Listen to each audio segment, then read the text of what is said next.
I feel like we've had so many Trump hot mics lately, but we have another one, and it's so overt. So it comes in front of the backdrop of a Trump administration that is engaging publicly in corruption like you rarely see in politics.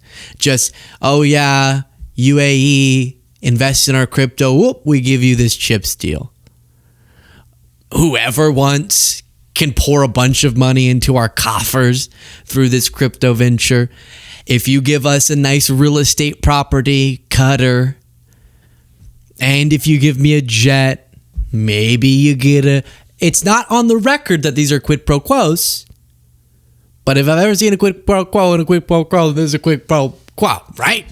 And then you get a Qatari air facility, but it's not a air facility, it's just a facility within our facility, which their explanation has been really mixed on that.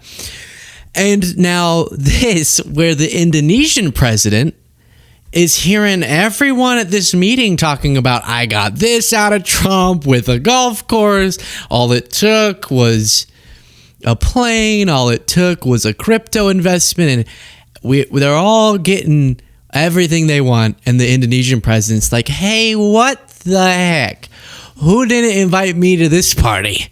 And so from what we can tell, I'll play you the audio. He was asking to meet with or hear from Eric Trump, which why would Donald Trump be fielding questions from a world leader about meeting with the executive vice president of the Trump organization that supposedly stays independent from Trump, unless they're mixing business and business, government business and their own enrichment. Listen to this.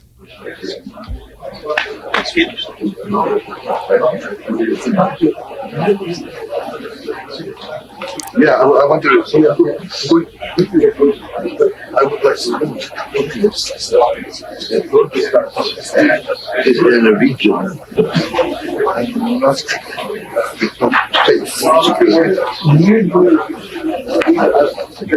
Can I meet Eric?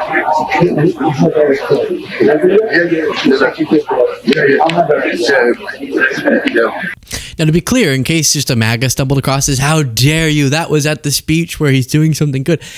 I'm going to keep saying it. I will applaud if we get any steps we see towards peace. Absolutely. And then he flips back to his real interest. And you couldn't really hear much there. But Reuters reported Indonesian president asked U.S. President Donald Trump on Monday if he could meet with Trump's son, Eric, an executive vice president of the Trump organization. And the quotes were specifically, "Can I meet Eric?" And then Trump said, "I'll have Eric call. Should I do that? He's such a good boy. I'll have Eric call." So unlike Ivanka, for example. Ivanka has been a part of the trip to the Middle East and is playing some unofficial role, I guess. And so if you heard Ivanka, you might go, oh, well, maybe it's a related to what they're there for. Eric Trump has no official role in the Trump or the Trump administration. And this is how it's going. This is what is happening. Which is Trump comes along and goes, I don't know. Oh, you want this? Yeah. And then he hears from Eric, no. They just did something really good for us, and now maybe Trump feels more positively about them. I mean, you could call it my speculation, but come on. If it smells like poop, if it comes out your butt, it's poop.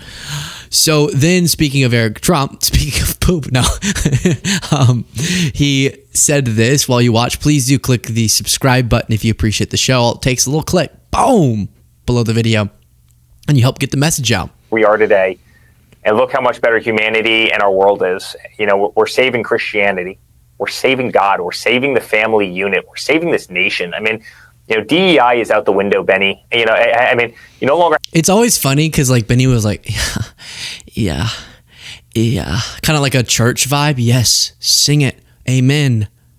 Can I hear it from the back? Amen. And then to cite.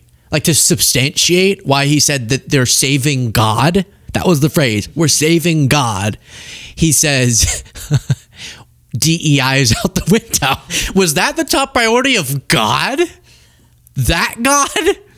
But then listen to what else he cites. Okay, so you saved God by getting DEI out. What else? Window, Benny. I mean, you no longer have Colin Kaepernick kneeling for the national, for the national anthem. You no longer have, a Budweiser going woke as hell, or all of this is.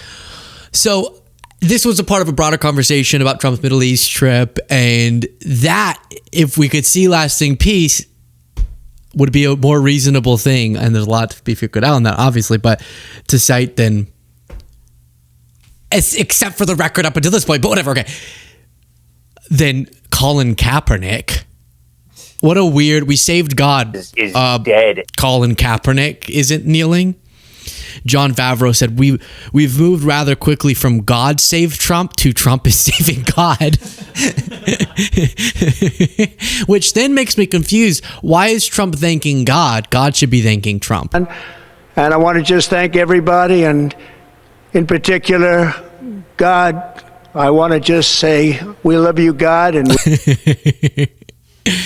actually, God just called me, tears in his eyes, said, thank you, Trump. He loves Trump. Big MAGA guy. Now, after Trump's Middle East trip and the peace plan as it currently stands, Time Magazine made this cover for him, which is all Trump ever wants. But Trump was not happy with it because of the angle. If you'll notice, some people call this, can I say the word? Am I allowed to say the word? Like, the word that's really derogatory, but then you put, it's like a neck, but like a bunt cake, put like bunt and neck, okay, together, there with his neck. And then his hair, which we love, is barely hanging on. And so he responded by saying, Time Magazine wrote a relatively good story about me, but the picture may be the worst of all time.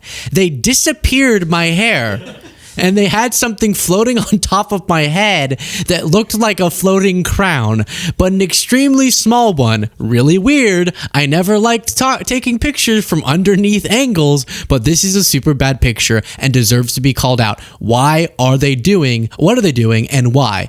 Now, they didn't disappear his hair. It's a photo where the sun is shining that maybe emphasizes the top of your head, and there's no crown they edited on. That's your hair, dude. There's something weird floating above my head very lightly. Your hair.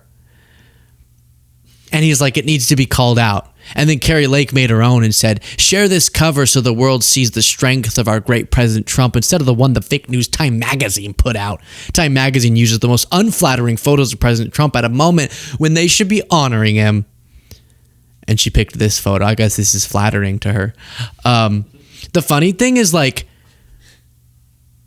you're the one saying it's unflattering. It's kind of an interesting... Why would Time Magazine show us a photo where Trump looks so disgusting? You think he looks disgusting? Why would they show us the bottom of his neck? It's just abhorrent. It's kind of mean to him. Fact check, true. Why would they show us an angle where we can get a realistic look of what Trump's hair looks like when he doesn't glue it onto the top of his head? So offensive. The Gavin Newsom press account posted this, blurring out the neck.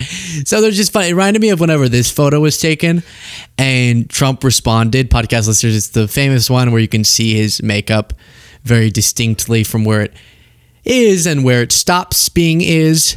And then Trump back then responded, more fake news. This was photoshopped at, obviously, but the wind was strong and the hair looks good. Anything to demean. So always, even in a moment of massive consequence, he's focused on some bizarre, petty things.